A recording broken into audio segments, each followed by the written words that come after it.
ഇ.കെ. വിഭാഗം സമസ്തയുമായുള്ള പ്രശ്നത്തിൽ സമവായത്തിനുള്ള ശ്രമം തള്ളി മുസ്ലിം ലീഗ്. കെ.എം.സി.സി നേതാവ് വഴി പ്രശ്ന പരിഹാരത്തിനുള്ള ശ്രമം നടന്നുവെങ്കിലും അതിന് വഴങ്ങേണ്ടതില്ല എന്നാണ് പാർട്ടിയിലെ ധാരണ.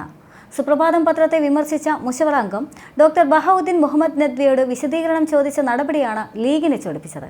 എന്നാൽ നദ്വിക്ക് എതിരായി സുപ്രഭാതം പത്രവും രംഗത്തെത്തിയിരുന്നു. വാർത്തകളിലും പത്രങ്ങളിലും എല്ലാവരെയും ഉൾക്കൊള്ളുന്നതാണ് സുപ്രഭാതത്തിന്റെ നയമെന്നും പത്രം പ്രതികരിച്ചു. സുപ്രഭാതത്തിന്റെ പബ്ലിഷർ കൂടിയാണ് ഡോക്ടർ ബഹാവുദ്ദീൻ നദ്വി. അദ്ദേഹം തന്നെയാണ് പത്രം സംഘടിപ്പിച്ച ചടങ്ങിനെ രൂക്ഷമായി വിമർശിക്കുന്നത്.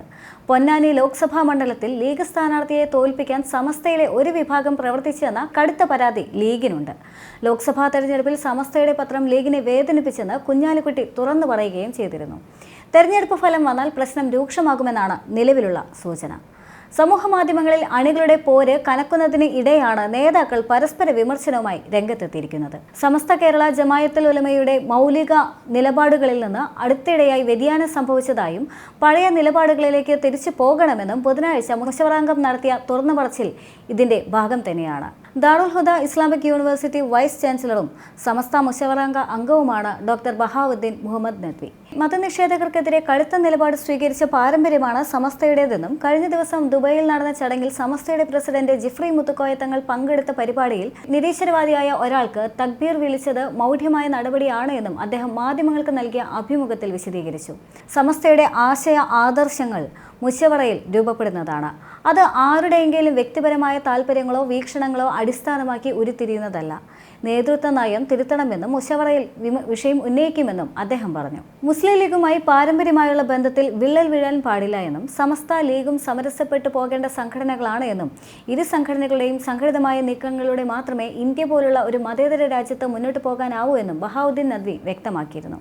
സമസ്തയിൽ ലീഗിനെയും പാണക്കാട് കുടുംബത്തെയും അനുകൂലിക്കുന്ന വിഭാഗവും എതിർക്കുന്നവരും തമ്മിൽ ഭിന്നത രൂക്ഷമായിരിക്കുകയാണ്.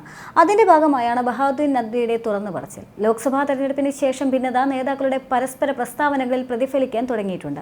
പി.കെ. കുഞ്ഞാലിക്കുട്ടി കഴിഞ്ഞ ദിവസം ലീഗ് സംസ്ഥാന കമ്മിറ്റി യോഗത്തിന് ശേഷം നടത്തിയ പ്രസ്താവനകളും സുപ്രഭാതം പത്രത്തിന്റെ ദുബായ് എഡിഷൻ ഉദ്ഘാടന ചടങ്ങിൽ ലീഗ് വിട്ടുനിന്നു എന്ന ആരോപണവുമെല്ലാം തന്നെ ഭിന്നത രൂക്ഷമാക്കിയിട്ടുണ്ട്. വ്യക്തിപരമായ കാഴ്ചപ്പാടുകൾക്ക് സംഘടനയിൽ പ്രസക്തിയില്ല. മതനിരാസ പ്രവർത്തനങ്ങളോടുള്ള കാഴ്ചപ്പാടിന് മാറ്റങ്ങൾ കാണുന്നുമുണ്ട്. സുപ്രഭാതം ഗൾഫ് എഡിഷൻ ഉദ്ഘാടന ചടങ്ങ് ഇതിന് തെളിവാണ് എന്നും മതനിഷേധകർക്കെതിരെ കടുത്ത നിലപാട് സ്വീകരിച്ചിരുന്നതാണ് എന്നും പരസ്പരം സഹകരിച്ചായിരുന്നു മുസ്ലിം ലീഗും സമസ്തയും മുന്നോട്ട് പോയിരുന്നത് എന്നുള്ളതെല്ലാം തന്നെ വസ്തുതയാണ്. എന്നാൽ അതേസമയം തന്നെ സഹസഞ്ചാരമാണ് സമൂഹത്തിന് ആവശ്യമെന്നും നദ്വി പ്രതികരിച്ചിരുന്നു. ഇക്കാര്യത്തിലാണ് നേതൃത്വം വിശദീകരണം ഇപ്പോൾ ആവശ്യപ്പെട്ടിരിക്കുന്നത്. എന്നാൽ അതേസമയം മുസ്ലിം ലീഗിനെതിരെ കനത്ത വിമർശനം ഉന്നയിച്ച ഉമർ ഫൈസി മുഖത്തിനെതിരെ ഇല്ലാത്ത നടപടി എന്തുകൊണ്ട് ബഹാവുദ്ദീൻ നദ്വിക്കെതിരെ എടുക്കുന്നു എന്നുള്ള ചോദ്യവും ലീഗിൽ നിന്നും ഉയർന്നു വരുന്നുണ്ട്. സമസ്ത നൽകിയ കാരണം കാണിക്കൽ നോട്ടീസ് അടുത്ത മുശവറ യോഗത്തിൽ മറുപടി പറയാനാണ് നദ്വിയുടെ നീക്കം. അടുത്ത മാസം 5-ാം തീയതിയാണ് മുശവറ യോഗം ചേരാൻ തീരുമാനമായിട്ടുള്ളത്.